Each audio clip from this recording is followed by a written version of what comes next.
Big boss 13 में कामयाबी पाने वाले सिद्धार्थ शुक्ला का दिल का दौरा पड़ने से इंतकाल हो गया। सिद्धार्थ शुक्ला की उम्र 40 साल थी। शायकीन के लिए सिद्धार्थ की मौत की खबर पर यकीन करना बहुत मुश्किल है। सिद्धार्थ की मौत की खबर ने टीवी से लेकर बॉलीवुड इंडस्ट्री तक लोगों को हिलाकर रख दिया है। करोड़ों मद्दाहों में गम की लहर है। मालूमात के मुताबिक सिद्धार्थ शुक्ला ने सोने से पहले कुछ अद्वियात खाई थी, जिसके बाद वो सुबह नहीं उठे। डॉक्टरों के मुताबिक सिद्धार्थ शुक्ला को दिल का दौरा पड़ा है। सिद्धार्थ कल रात तक बिल्कुल फिट थे। ऐसी सूरत हाल में सिद्धार्थ शुक्ला के लिए अचानक किसी बीमारी के बगैर इस दुनिया को अलविदा कहना काफी चौंका देने वाला है। सिद्धार्थ शुक्ला टीवी सीरियल बालिका वधू में काफी मशहूर हुए थे। उसके बाद हम्टी शर्मा की दुल्हनिया में नजर आए। दिल से दिल्ली तक में भी अदाकारी के जलवे बिखेर चुके हैं। हाल ही में ब्रोकन बट ब्यूटीफुल में भी सिद्धार्थ शुक्ला नजर आए थे। मुंबई से हमारे नुमाइंदे अमित राय हमारे साथ जुड़ चुके हैं। अमित, सिद्धार्थ शुक्ला की डेथ काफी सडन और शॉकिंग तमाम तर न सिर्फ इंडस्ट्री के लिए ही बल्कि उनके जो फैंस थे उनके लिए भी ये एक्सेप्ट करना काफी मुश्किल है। लेकिन इसी दौर में 40 साल की उम्र में और वो भी इतने तंदुरुस्त आदमी को चले जाना, ये बिल्कुल शॉकिंग है। कुछ उनके करीबी दोस्तों ने जो है देर शाम उनसे बात भी की थी, लेकिन जब आंख खुली लोगों की और इन्होंने इसकी खबर सुनी तो कहीं ना कहीं बॉलीवुड और टीवी इंडस्ट्री में एक शोक की लहर जो है वो आती है। सभी लोग अपनी प्रतिक्रिया व्यक्त कर रहे हैं उनके करियर को लेके, जिस तरह से वो लगातार आगे बढ़ रहे थे, प्रगति की दिशा में आगे बढ़ रहे थे। बहुत जैसे उन्होंने जीता कि इस तरह से वो प्रखर मतलब बोलने में जो है काफी स्मार्ट थे, शरीर काफी स्मार्ट लग रहे थे, सलमान खान के बेहतरीन माने जाते थे। तो लोग उनको अब याद कर रहे हैं अपने अपने तरीके से। जो अभी की अपडेट मैं आपको दे दूं कि पोस्टमार्टम जो है वो जल्द जो है शुरू होगा। और एक और जो बड़ी खबर है कि परिवार के किसी भी शख्स ने कोई शंका या कोई संदिग्ध जो है उनकी मौत को लेकर पब्लिक में नहीं जताया है। डॉक्टर शिव कुमार, जिन्होंने पहले ऊपर अस्पताल में सिद्धार्थ को देखा और डेथ डिक्लेयर किया, 9:25 सिद्धार्थ जो है वो पहुंचा है ऊपर अस्पताल, जहां पे डॉक्टरों ने कहा कि इनकी मौत पहले हो चुकी है। अब मौत सुबह हुई है, मौत रात को हुई है, कब हुई है ये तो पोस्टमार्टम के बाद ही जो है साबित हो पाएगा, जब रिपोर्ट सामने आएगी। लेकिन जो जानकारी सामने आ रही है कि रात को जो है उन्हें कुछ परेशानी थी, उन्होंने दवा ली और दवा खाने के बाद जो है वो सो गए। सुबह जब उनकी आंख नहीं खुली तो परिवार वालों ने नजदीकी जो कूपर अस्पताल है वहां लाया। 9:25 पहुंचे और उन्हें डेथ डिक्लेयर किया गया। एक और जानकारी है कि जब वो वहां पहुंचे तो डॉक्टर शिव कुमार ने उन्हें देखा। उसके बाद से डॉक्टर निरंजन ने भी 10:30 बजे दोबारा जो उनकी बॉडी की जांच की और डॉक्टर निरंजन ही पोस्टमार्टम करेंगे सिद्धार्थ का। तो अभी कुछ ही देर में जो है पोस्टमार्टम रिपोर्ट जो है वो आ सकती है। पोस्टमार्टम होने के बाद उसके बाद इनका वितरा भी लिया जाएगा और जो फॉरेंसिक जो जांच होती है वो भी होगी। उसकी रिपोर्ट भी 15 से 20 दिनों बाद जो है वो सामने आएगी। लेकिन परिवार ने किसी प्रकार की शंका जो है या किसी प्रकार का कोई संदेह जो है वो नहीं बोला है, लेकिन सबकी निगाहें जो है पोस्टमार्टम पे है। इस समय जो है वो अपने वार्ड रूम में उनकी डेड बॉडी जो रखी गई है कूपर अस्पताल के। जो पुलिस का महकमा जो है पहुंच चुका है, एसआरपीएफ की जो टुकड़ी है वो पहुंच चुकी है, क्योंकि बड़े सेलिब्रिटी थे टीवी इंडस्ट्री में। जी बिल्कुल, काफी बड़े सेलिब्रिटी थे और अपने करियर के पीक पर थे और ऐसे में इस तरह की खबर दिल दहलाने वाली है। रवि, बेहद शुक्रिया आपका। साबिक अदाकार रवि किशन का क्या कुछ कहना है, आइए सुनते हैं। बहुत दुखद खबर। सिद्धार्थ शुक्ला इतने कम उम्र में और इस वक्त सक्सेस की दहलीज पर उन्होंने इतना बड़ा कदम रखा था। बिग बॉस के बाद बिग बॉस के घर से उनको बहुत प्रेम मिल रहा था। उनका ये अचानक चले जाना हार्ट अटैक से क्वाइट शॉकिंग, एक बहुत बड़ी क्षति है, बहुत बड़ा नुकसान सिनेमा इंडस्ट्री के लिए, टेलीविजन इंडस्ट्री के लिए, उनके करोड़ों करोड़ों फैंस के लिए जो all over world, all over Hindustan उनको मोहब्बत करते थे। मतलब क्वाइट शॉकिंग। सिद्धार्थ, तुम बहुत अच्छे इंसान, एक वेरी पॉजिटिव एनर्जी, हमेशा राइट्स के लिए, प्रोटेक्शन के लिए, वुमेन राइट्स के लिए हमेशा खड़े रहते थे।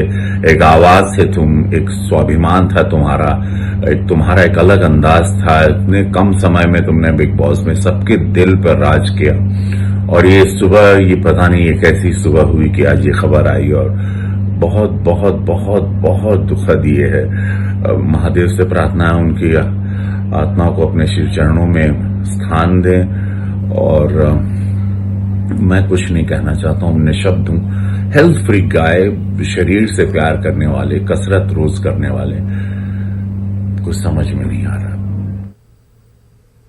यूपी में 500 से जायद इमदाद याफ्ता दीनी मदारिस के कानूनी जवाज पर इलाहाबाद हाई कोर्ट ने सवाल उठाए हैं। इलाहाबाद हाई कोर्ट ने रियासती हुकूमत से सवाल किया है कि क्या एक सेक्युलर रियासत में मजहबी इदारों को सरकारी इमदाद दी जा सकती है। अदालत ने रियासती हुकूमत से यह अहम सवाल भी किया है कि क्या सरकारी इमदाद याफ्ता दीनी मदारिस में खवातीन की तालीम का भी इंतजाम है। अदालत ने दीनी मदारिस में खेल का मैदान और दीगर जरूरी सहूलियात पर भी रियासती हुकूमत से जवाब तलब किया है। वाज़रे की रियासत के मदरसा इस्लामिया फैजुल उलूम ने हाई कोर्ट में इमदाद याफ्ता मदारिस को मिलने वाली सरकारी सहूलियात हासिल करने के लिए अदालत से रुजू किया था। जस्टिस अजय भनोट की बेंच ने मामले की समाअत की। इस मामले की मजीद समाअत आइंदा 6 अक्टूबर को होगी।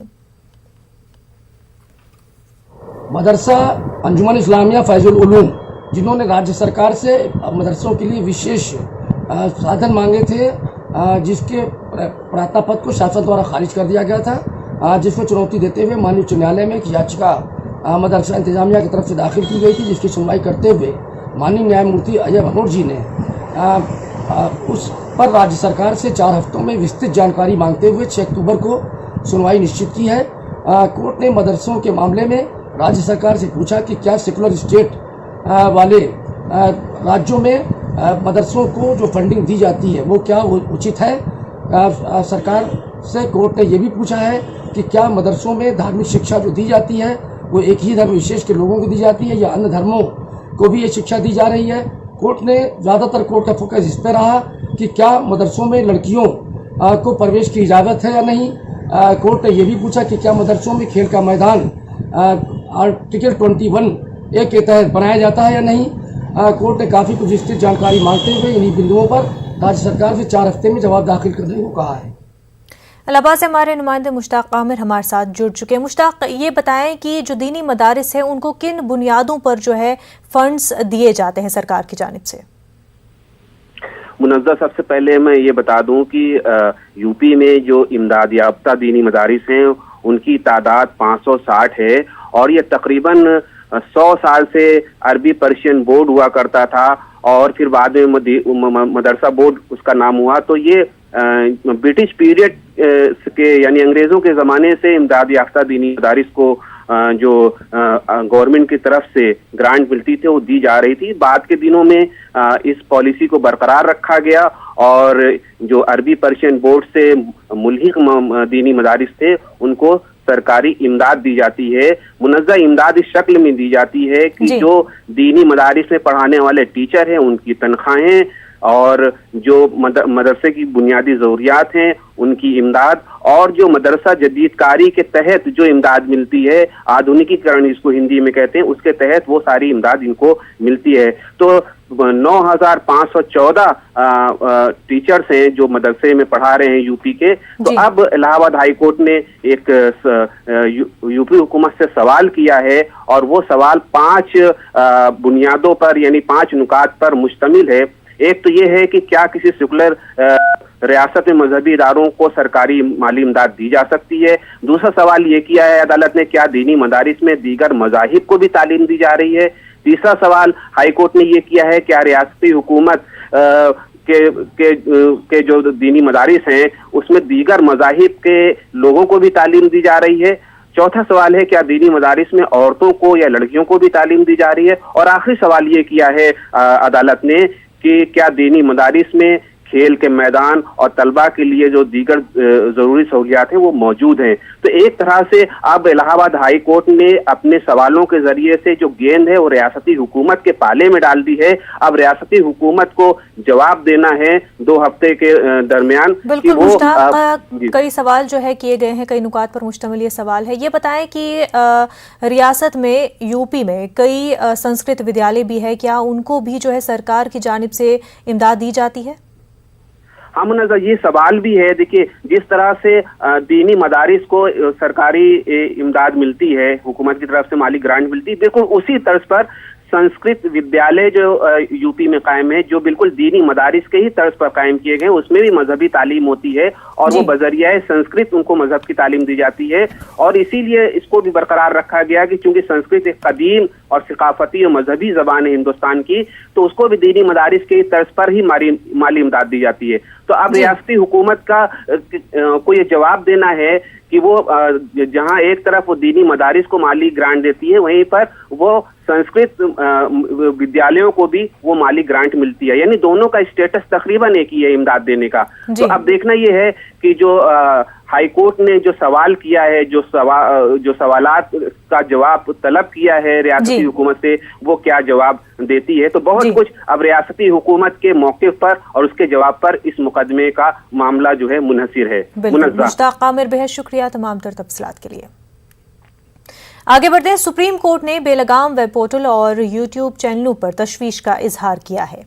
सीजेआई एनवी रमन्ना का कहना है कि वेब पोर्टल पर कोई कंट्रोल नहीं है, जो चाहते हैं चलाते हैं, उनकी कोई जवाबदेही नहीं है। सीजेआई के मुताबिक वेब पोर्टल और यूट्यूब चैनल इदारों को बुरा भला कहते हैं। आम लोगों को तो भूल जाएं, जजों को भी बुरा भला कहते हैं। सीजेआई के मुताबिक वर्की और बरकी मीडिया के लिए तो ज़ाब्ता है, ऐसा ही मैकेनिज्म वेब पोर्टल के लिए होना चाहिए। दिल्ली से हमारे नुमाइंदे सुशील पांडे हमारे साथ जुड़ चुके हैं। सुशील, सीजेआई ने कंसर्न दिखाया है कि किस तरह से जो सोशल मीडिया का यूज़ हो रहा है और वेब पोर्टल की अगर हम बात करें, यूट्यूब चैनल्स किस तरह से वर्क कर रहे हैं, ऐसे में सोसाइटी पर उसका क्या इम्पैक्ट है, उस हवाले से भी कंसर्न जताया गया है। देखिए, बिल्कुल मुनज़्ज़ा सही कह रही हैं कि जैसे तमन्ना ने जो तमाम यूट्यूब कंटेनर और जो ओटीटी प्लेटफॉर्म पर तमाम चैनल चल रहे हैं, उनके द्वारा जो कंटेंट चलाया जाता है उसको लेकर चिंता जाहिर की है और ये कहा है कि आने वाले समय में ये स्थिति और गंभीर होने वाली है। और इसीलिए सुप्रीम कोर्ट ने सॉलिसिटर जनरल तुषार मेहता से ये कहा है कि क्या इन पर भी लगाम लगाने के लिए सरकार की तरफ से कोई कार्रवाई शुरू की जा रही है, क्या उनकी तरफ से कोई कदम उठाया गया है, क्योंकि न्यूज़पेपर और टीवी के लिए फिलहाल सरकार के पास गाइडलाइन है, लेकिन यूट्यूब पर जिस तरह कंटेंट चलाए जाते हैं, क्या इनको रोकने के लिए सरकार कोई बड़ा गाइडलाइन बना रही है, क्या कोई मैकेनिज्म वो तैयार कर रही है। हालांकि सुप्रीम कोर्ट ने यह भी चिंता जताई है मुनज़्ज़ा की न केवल बड़े हस्तियों को लेकर बल्कि कई ऐसी संवैधानिक संस्थान हैं जिनको लेकर भी इस प्रकार के जो ओटीटी प्लेटफॉर्म्स हैं या यूट्यूब हैं वो सवाल खड़े करते हैं, आपत्तिजनक टिप्पणियां करते हैं और इस पर लगाम लगाने की आवश्यकता है, क्योंकि आने वाले समय में जिस तरह की चीजें देखने को मिल रही हैं वो समाज में एक कहीं ना कहीं व्यवधान या समाज में एक नई कवायद शुरू कर सकती है और इसीलिए सुप्रीम कोर्ट ने ये चिंता जाहिर की है। बहरहाल केंद्र सरकार की तरफ से मुनज़्ज़ा कोर्ट को ये जानकारी दी गई है कि इस दिशा में वो आगे काम कर रहे हैं और जल्द ही एक बड़ा ड्राफ्ट तैयार करने वाली है केंद्र सरकार, जो इस प्रकार के कंटेंट को कानूनी तरीके से रोक लगाने के लिए आगे कदम उठाएगी। बिल्कुल सुशील, जिस तरह से इलेक्ट्रॉनिक और प्रिंट मीडिया का मैकेनिज्म है उसी हवाले से सोशल मीडिया के लिए भी होना चाहिए। सीजेआई के रिमार्क्स, बेहद शुक्रिया सुशील आपका। ब्रेक के बाद आपका खैर मकदम है। सीएम योगी ने ज़ईफ़ों के लिए पेंशन की रकम जारी की। लखनऊ में एक प्रोग्राम के तहत सीएम योगी ने 55.77 लाख ज़ईफ़ अफराद में पेंशन की रकम जारी की। करीब 836.55 करोड़ रुपए इस्तिफ़ादा कुनंदगान के अकाउंट में जारी किए गए।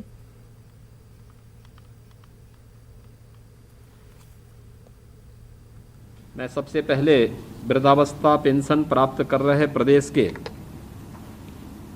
उन सभी 55,77,000 लाभार्थियों का हृदय से अभिनंदन करता हूं, उनका सादर अभिवादन करता हूं, क्योंकि सभी हमारे बुजुर्ग हैं जिन्हें आज इस पेंशन की सुविधा का लाभ प्राप्त हो रहा है। मुझे बताते हुए प्रसन्नता है कि जो नए लाभार्थी हैं जिन्हें पहली बार पेंशन की सुविधा का लाभ प्राप्त हो रहा है, इसमें 4,56,000 ऐसे नवीन लाभार्थी हैं जिनके खाते में पहली 3 तिमाही का 1,500 रुपया उनके खाते में भेजा जा रहा है। और विगत 4-4.5 वर्ष के दौरान प्रदेश सरकार ने 19,24,000 ऐसे नवीन लाभार्थियों को इस सुविधा का लाभ दिया है जिन्हें इससे पहले पेंशन की सुविधा से आच्छादित नहीं किया गया था। सरकार की कल्याणकारी योजनाओं का लाभ हर एक गरीब को, हर एक किसान को, हर एक वृद्धजन को हर एक निराश्रित महिला को प्राप्त हो, इस सरकार की मंशा है। और प्रधानमंत्री मोदी जी ने इसी अभियान के क्रम में इन सभी योजनाओं के लिए मुक्त हस्त से सभी लोगों के लिए लाभ की योजनाओं को समय समय पर जारी भी किया है। मध्य प्रदेश में बढ़ते हुजूमी तशद्दुद को लेकर शुरू हुई कांग्रेस और बीजेपी के दरमियान सियासत रुकने का नाम नहीं ले रही है। रियासत में हुजूमी तशद्दुद को कैसे रोका जाए और शरपसंदों को सजा देने की बात छोड़कर अब कांग्रेस और बीजेपी के दरमियान एक दूसरे पर इल्जाम आयद करने की सियासत शुरू हो गई है। हमारे नुमाइंदे मेहताब आलम हमारे साथ जुड़ चुके हैं। मेहताब, यहाँ पर इल्ज़ाम तो लगाए ही जा रहे हैं और कांग्रेस उसके साथ साथ इन तमाम तर हुजूमी तशद्दुद के मामलों को लेकर के धरना भी दिया है और वहीं ये मांग भी कि जिस तरह से अगर एक केस में इन्हिदामी कार्रवाई होती है तो दीगर मामलों में भी इस तरह की कार्रवाइयाँ होनी चाहिए। तो एक तरह से बीजेपी और कांग्रेस जो है बिल्कुल आमने सामने है और सियासत इस मामले में रुकने का नाम नहीं ले रही। मुनज़्ज़र बता दें कि मध्य प्रदेश में जिस तरह की सियासत हो रही है उस सियासत की अगर हम बात करें तो कांग्रेस और भारतीय जनता पार्टी के बीच सियासत सिर्फ इसलिए हो रही है क्योंकि एक हार्ड हिंदुत्व पर है और दूसरी सॉफ्ट हिंदुत्व पर काम कर रही है। और इन दोनों के बीच जो है मामला इस बात को लेकर क्योंकि हुकूमत की जो कार्रवाई है उस कार्रवाई से अपोजिशन जो है मुतमईन नहीं है और अपोजिशन के इल्ज़ाम है कि हुजूमी तशद्दुद को लेकर जो कार्रवाई है कहीं पर जो है इंतजामी कार्रवाई के तहत जो है घर गिरा दिया जाता है और वहीं पर अगर जो है उसका ताल्लुक जो है या अक्सरियती तबके से नहीं है या आदिवासी या दलित तबके से नहीं है तो वहाँ पर जो है अगर उसका ताल्लुक अक़लियती तबके से है तो वहाँ पर इंतजामी कार्रवाई नहीं की जाती है। अगर जो है नीमच में इंतजामी कार्रवाई की गई है तो वहीं पर अगर हम जो है महिदपुरी उज्जैन की बात करें या रीवा की बात करें या देवास की बात करें तो वहाँ पर इस तरह की कार्रवाई नहीं की बल्कि मामूली जो है वो लोग जो हुजूमी तशद्दुद में शामिल थे उन पर जो है मामूली जो है मारपीट की जो है वाक़यात के तहत जो है उनकी कार्रवाई की गई है और उस पर लेकर यही वजह है कि मध्य प्रदेश में जगह जगह कांग्रेस और समाजी तंजीमों के जरिए एहतजाज किया जा रहा है। बिल्कुल मेहताब आलम, हमारे नाजरीन को बता दें कि बढ़ती महंगाई और खासकर गैस सिलेंडर की कीमत में हुए इजाफे के खिलाफ भोपाल में कांग्रेस पार्टी सड़कों पर उतर आई है। बड़ी तादाद में मर्द और खवातीन ने गैस सिलेंडर लेकर मरकजी हुकूमत के खिलाफ एहतजाज दर्ज कराया है। कांग्रेस पार्टी कारकुनान और सीनियर लीडर पीसी शर्मा ने मरकजी हुकूमत को बढ़ती महंगाई के खिलाफ सख्त तनकीद का निशाना बनाया है। उन्होंने कहा कि मोदी हुकूमत के वादे और दावे खोखले निकले। मेहताब, जिस तरह से इससे पहले भी हमने देखा है कि कांग्रेस मुल्कगीर सतह पर ही जो महंगाई है, बढ़ती कीमतें हैं, उनको लेकर बीजेपी को घेरे हुए हैं। वहीं मध्य प्रदेश में भी जिस तरह से कीमतें बढ़ती जा रही है, आसमान छूती जा रही है, उसको हवाले को लेकर के भी धरना दिया गया है। देखिए, इस मामले को लेकर राजधानी भोपाल में आज धरना दिया गया। थोड़ी देर पहले रोशनपुरा चौराहे पर, कोलार पे भी धरना दिया गया, मध्य प्रदेश के दूसरे शहरों में भी धरना दिया गया और इसको लेकर जो है पीसीसी चीफ कमलनाथ की क़यादत में 6 सितंबर को भोपाल में एक बड़ी मीटिंग होगी और उसके बाद पूरे मध्य प्रदेश में रियासतगीर सतह पर धरना देने को लेकर, महंगाई और जो है बेरोजगारी को लेकर कांग्रेस अपना खाका तैयार कर रही है और न सिर्फ राजधानी बल्कि मध्य प्रदेश के तमाम अजला में एहतजाज किया जाएगा। राजधानी भोपाल में इसी सिलसिले में जो है धरना दिया गया क्योंकि पिछले 15 दिन की अगर हम बात करें तो रसोई गैस की कीमतों में 50 रुपए का इजाफा किया गया है। तो बढ़ती महंगाई को लेकर जहां पर हुकूमत को जो है भारतीय जनता पार्टी जो कह रही है कि वो अगर महंगाई बढ़ रही है या गैस सिलेंडर के दाम में कीमतों में इजाफा किया गया है तो ये मरकज का चैप्टर, इसका स्टेट से लेना नहीं है। लेकिन अगर मध्य प्रदेश में पेट्रोल और डीजल की कीमतों में इजाफा की बात होती है तो इसके लिए भी भारतीय जनता पार्टी के लीडरान कांग्रेस की क़यादत को ही जिम्मेदार ठहराते हैं कि नेहरू से लेकर अब तक जो क़यादत रही है वो इसके पीछे कहीं न कहीं जिम्मेदार है। लेकिन अगर हम कांग्रेस की बात करें तो कांग्रेस बढ़ती हुई महंगाई के लिए भारतीय जनता पार्टी की जो है नाअहल करार दे रही है। दोनों पार्टियां सियासत कर रही है, लेकिन सच यह है कि अगर हम अवाम की बात करें तो जिस तरह से महंगाई बढ़ रही है तो अवाम के हालात जो है दिगरदू हो गए हैं। न सिर्फ कोरोना के हालात के सबब, बढ़ती महंगाई के सबब भी अब लोगों की जो जिंदगी है वो मुतासिर होने लगी और लोग ये चाहते हैं कि हुकूमत को इसमें मुदाखलत करनी चाहिए। बिल्कुल मेहताब आलम, और कांग्रेस और बीजेपी भले ही हर मुद्दे को लेकर सियासत करे लेकिन भुगतना आम लोगों को ही पड़ता है। मेहताब आलम, बेहद शुक्रिया आपका। कोरोना वबा के दौरान बाहमी इमदाद और इन्हिसार का जज्बा मुस्तहकम हुआ है। मुल्क इस वबा से मुतहद होकर मुकाबला कर रहा है। टीकाकारी के ऐलान के बाद हम बेहतर ताउन करें जिससे हम कोरोना को मात देने की जानिब कदम बढ़ा सके। नेटवर्क 18 इस मुहिम में हर कदम पर आपके साथ रहेगा। जब तक सभी महफूज नहीं होते तब तक कोई भी महफूज नहीं होगा। इसी सोच की बुनियाद पर हमारी मुहिम संजीवनी का मकसद ये यकीनी बनाना है कि वैक्सीन पाना सभी हिंदुस्तानी का हक है।